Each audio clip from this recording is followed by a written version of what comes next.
Assalamualaikum warahmatullahi wabarakatuh. Perkenalkan, saya Safarila Mursidatul Afkarina dengan NIM 2108031031004 dari Program Studi Kesekretariatan Fakultas Ekonomi dan Bisnis Universitas Jember. Pada kesempatan kali ini, saya akan membahas mengenai komunikasi internal. Apa sih pengertian dari komunikasi internal? Komunikasi internal sendiri merupakan suatu proses komunikasi yang terjadi antara pihak internal atau anggota dalam suatu perusahaan, baik secara formal maupun non-formal. Kemudian, komunikasi internal ini bisa dilakukan saat rapat, seminar, dan lain-lain. Umumnya, komunikasi internal ini dilakukan untuk mencari tahu informasi mengenai apa yang harus dilakukan oleh karyawan. Namun, tak jarang pula komunikasi ini juga mencakup motivasi, stimulasi ide, dan pencapaian dari target bersama. Komunikasi internal bisa berupa komunikasi formal dan informal. Komunikasi formal adalah proses komunikasi yang mengikuti jenjang hierarki organisasi, sementara komunikasi informal didasarkan pada proses komunikasi yang timbul akibat pergaulan sosial. Kemudian di sini ada tujuan komunikasi internal. Menurut Mike Brett, dalam buku Running a Public Relations Department 2001, komunikasi internal berkaitan dengan hubungan organisasi dengan karyawannya. Tujuan utama komunikasi internal ialah memfasilitasi perekrutan dan memelihara karyawan berkualitas tinggi yang mampu berkontribusi secara positif terhadap kegiatan organisasi atau perusahaan. Komunikasi internal juga bertujuan untuk meyakinkan para karyawan bahwa mereka akan selalu mendapatkan informasi sehingga kinerja dan kepuasan kerjanya juga dapat dimaksimalkan. Selain itu, komunikasi internal juga ditujukan untuk memelihara hubungan harmonis antar karyawan agar mereka merasa dihargai dan merasa ikut memiliki perusahaan. Hal ini bisa terwujud melalui serangkaian kegiatan bersama, seperti makan siang bersama, dharma wisata, dan lain-lain. Komunikasi internal memiliki beberapa fungsi. Yang pertama ada fungsi informasi. Komunikasi internal berfungsi sebagai yang memberikan dan mencari informasi terkait sebuah kepentingan, baik berupa kebijakan, visi dan misi, masalah, pengetahuan, pekerjaan, data, dan lain-lain. Yang kedua ada fungsi persuasi.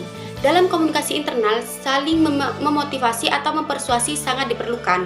Hal ini perlu dilakukan untuk menarik simpati atau minat. Yang ketiga ada fungsi kontrol. Komunikasi internal sebagai fungsi kontrol mengacu pada penggunaan komunikasi internal untuk mengkontrol dan memantau kinerja karyawan serta memastikan bahwa tujuan perusahaan tercapai. Yang keempat ada fungsi emotion. Aktivitas berkomunikasi tentunya melibatkan emosi yang tergambarkan pada ekspresi wajah, gerak tubuh, nada suara, dan perilaku. Kemudian yang terakhir ada fungsi koordinasi. Dalam berorganisasi, perlu adanya kohesi dan kesatuan baik dalam bentuk organisasi besar maupun kelompok yang berukuran kecil, bahkan semuanya memiliki perencanaan secara kolektif. Komunikasi internal memiliki beberapa peran, di antaranya memupuk keharmonisan di lingkungan kantor, yang kedua dapat menggambarkan semangat kerja, ketiga menonjolkan aspek kemanusiaan yang baik merupakan faktor terpenting bagi lancarnya proses manajemen.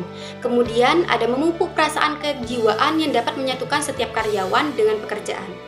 Dalam pelaksanaan komunikasi internal memiliki beberapa strategi. Dalam mengembangkan strategi komunikasi internal itu sangat penting dan terdapat beberapa langkah. Yang pertama, meyakinkan manajemen puncak tentang pentingnya komunikasi.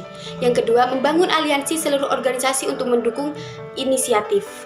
Yang ketiga, menargetkan bentuk komunikasi dengan audiens menggunakan metode yang berbeda untuk karyawan maupun manajer senior. Yang keempat, pastikan pesan waktu di antara audiensi. Kemudian yang kelima, memastikan kejelasan pesan supaya lebih efektif.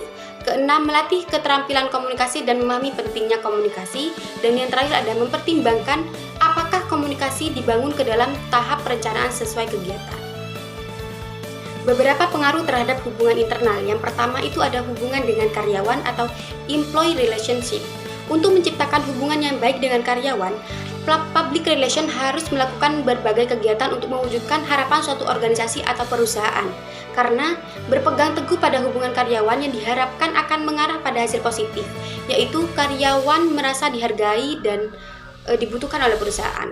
Kemudian yang kedua ada hubungan dengan pemegang saham atau shareholder relationship. yaitu seorang karyawan public relation juga harus mampu membangun hubungan yang baik dengan pemegang saham dan mengkomunikasikan apa yang terjadi di dalam organisasi atau perusahaan, karena sebagai pemodal mereka harus selalu transparan mengetahui perkembangan perusahaan agar dapat meningkatkan kepercayaan mereka terhadap perusahaan atau organisasi tersebut. Kemudian yang ketiga ada hubungan dengan manajemen.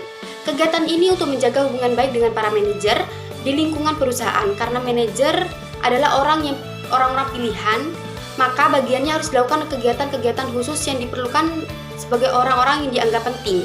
Manajer diperlukan untuk membuat atau menentukan dan mengkomunikasikan keputusan mengenai berbagai kebijakan manajemen di organisasi atau perusahaan.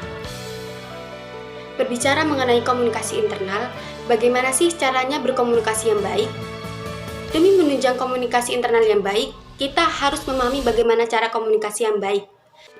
Yang pertama itu ada efektif.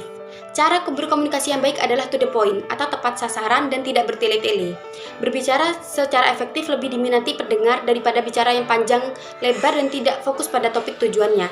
Jika kita berkomunikasi dengan efektif, pendengar pun akan lebih mudah dan cepat dalam memahami topik pembicaraan atau materi yang akan dibahas. Yang kedua ada ekspresif. Cara berkomunikasi yang baik harus memperlihatkan ekspresi yang sesuai untuk menunjang topik pembicaraan atau ekspresif. Menunjukkan ekspresi akan lebih meyakinkan pendengar. Selain itu, kita juga menggunakan anggota tubuh untuk menunjukkan ekspresi, misalnya gerakan tangan, telunjuk, dan mimik wajah. Selain meyakinkan, ekspresi juga disebut saat komunikasi lebih berpeluang membekas di benak pendengar. Kesimpulan yang dapat kita ambil dari materi komunikasi internal adalah komunikasi internal adalah kegiatan komunikasi yang dilakukan secara dua arah. Secara khusus diarahkan pada pihak internal dari suatu komunitas, organisasi, atau perusahaan. Komunikasi internal memiliki tujuan memfokuskan pembicaraan anggota komunitas untuk membangun kedekatan internal, kemudian menyampaikan dan menerima pendapat yang akhirnya menimbulkan feedback atau timbal balik yang memberikan keuntungan.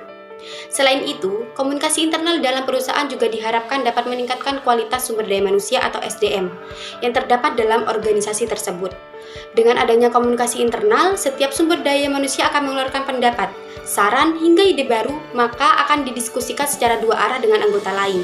Hal tersebut secara tidak langsung akan mengasah keterampilan sukses milenial setiap individu. Mungkin itu saja yang dapat saya sampaikan. Kurang lebihnya mohon maaf. Wabillahi taufiq wal hidayah. Wassalamualaikum warahmatullahi wabarakatuh.